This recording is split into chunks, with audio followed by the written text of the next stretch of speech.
Welcome back, everybody, to my annual October ranking series. This year I'm counting down my 31 favorite horror movies from the 2010s. So at number 17, we have a movie that a lot of people would put much higher on the list.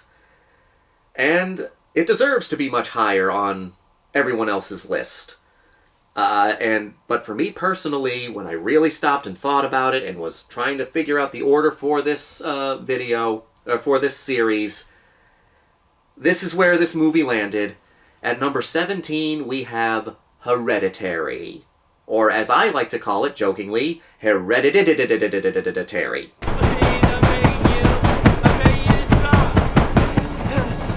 So I will not deny how great a movie Hereditary is. So many people love Hereditary. There are a lot of people who would say that Hereditary is their favorite horror movie of all time. A lot of people would say that Hereditary is one of the best horror movies to come out during the 2010s. And I will agree with you, it's one of the best. But given my personal taste and the movies that I like, it goes in the number 17 spot. But that's not to take away how great this movie is. It's just for me personally, there are 16 other movies that I love more than this one. But not to take away how well done this movie is. So this was directed by Ari Aster, and of the movies that Ari Aster has done, Hereditary is my favorite, but take that with a grain of salt, because I've only really seen two Ari Aster movies. I've seen Hereditary and I saw Midsommar. And Midsommar was one of those movies where when I first watched it I didn't like it, but then I found myself enjoying it more and more as I thought about it, and I gave it another watch, and I thought it was very good, but still not one that I would put in my top 31 horror movies from the 2010s. Don't even know if it would make it into the top 40, maybe the top 50, but I have not seen Beau is Afraid, and I have not seen Eddington, so I can't really say my thoughts on those movies. So yes, Hereditary is my favorite Ari Aster movie, but that's kind of by default because I've only seen two of his movies. Hereditary was one of those movies that was the annual scariest movie of the year. You know, every year that you have horror movies coming out, you know, there's that one movie that says, oh, this is the scariest movie of the year. Is it as scary as The Exorcist and stuff like that? And blah, blah, blah, blah, blah. So I first came into this movie, like, trying to keep my expectations in check. Because I'm just like, okay, I try to ignore hype. I try not to watch trailers when it comes to movies. I try to stay away from the hype. I try to not watch the trailers. I try to keep my expectations in check regardless of what movie I go to see, because movies that have been overhyped for me many times, and the overhyping has ruined a lot of movies for me.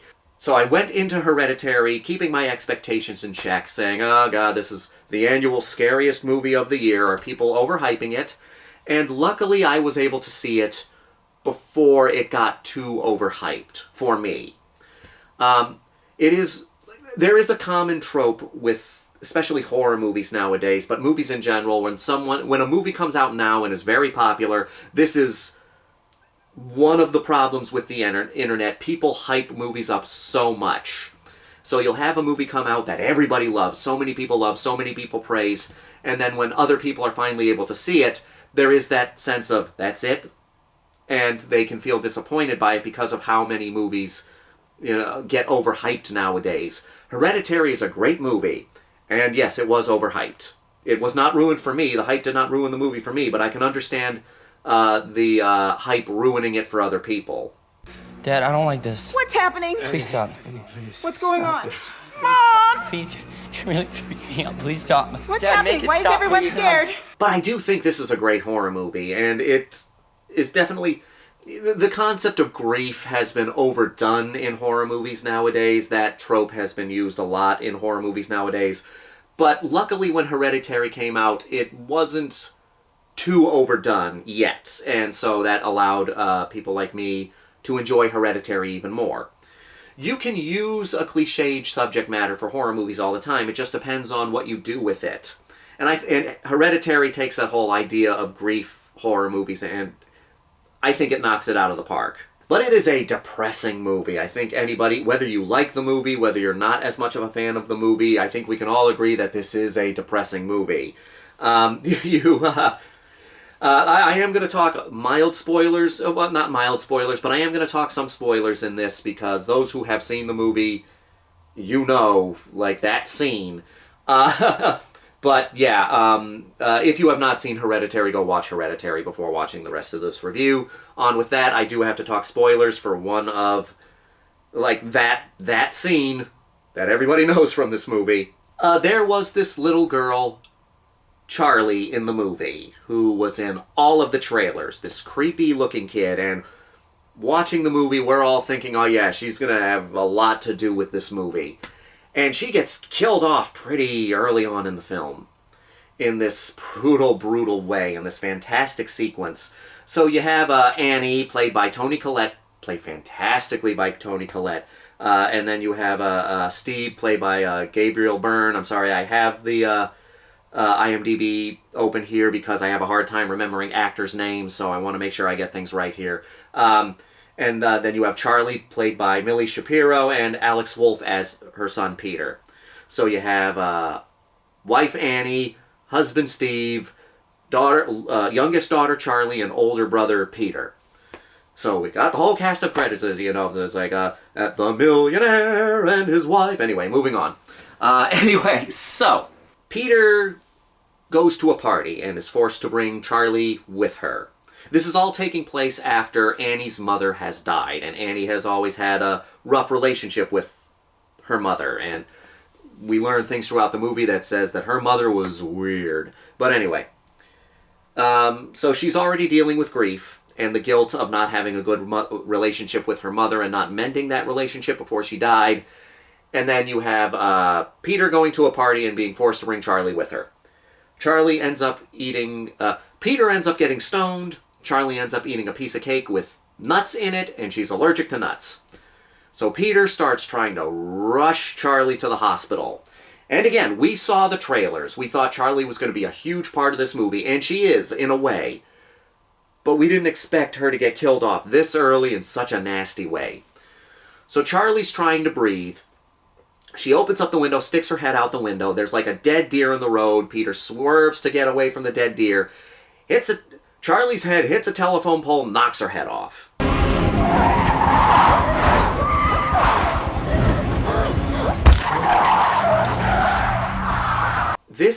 And everybody knows this scene. Whether you like the movie, whether you dislike the movie, we all know this scene. And it's one of those scenes.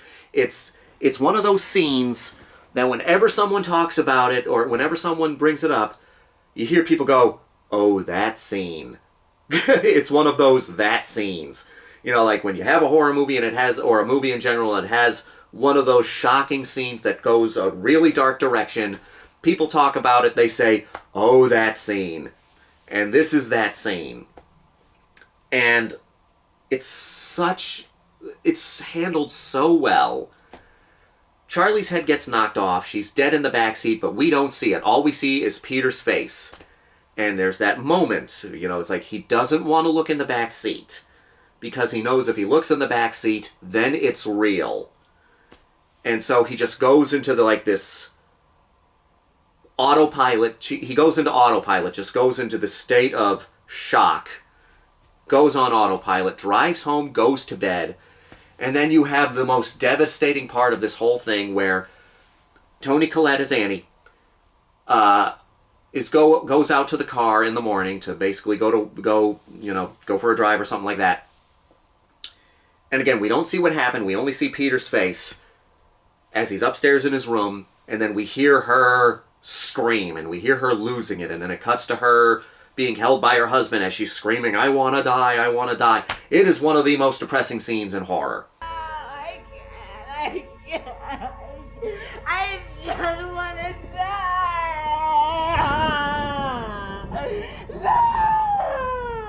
And it's great. It's depressing as hell, and it's great. I think everyone would agree that is one of the big moments of that. That is like the big moment of the film. But anyway, but everything else in the movie is good. No more spoilers throughout the rest of this video. But anyway, The rest of this movie is very good, and it's one of those movies that shows creepy shit in the background, which I love. I love when movies have creepy shit in the background that you don't notice at first, but then you notice it and you say, holy shit, what's that going on back there? Toni Collette is amazing in this movie. Many people said she should have gotten an Oscar nomination, and she didn't, and everybody says that's heresy, and I agree with it. But Toni Collette was so good in Hereditary. She was so tragic, and then I won't say what happens, but towards the end of the movie she gets scary.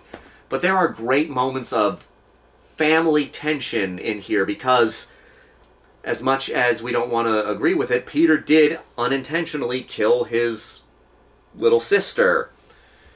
So naturally there's going to be tension between the family with that, and there's this great dinner scene where the tension builds and Toni just kind of explodes. I know a lot of people will put this higher than number 17, and I completely understand why. I completely understand people putting in their top 10, top 5, top 3. I can understand people putting it at number 1.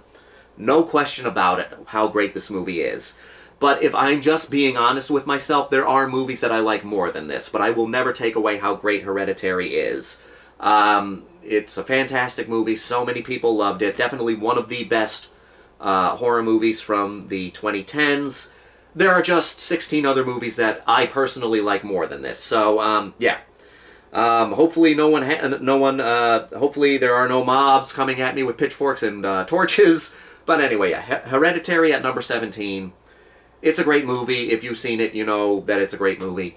Yeah, no reason to recommend it for Halloween, because if you're a horror fan, there's a very good chance that you have already seen it.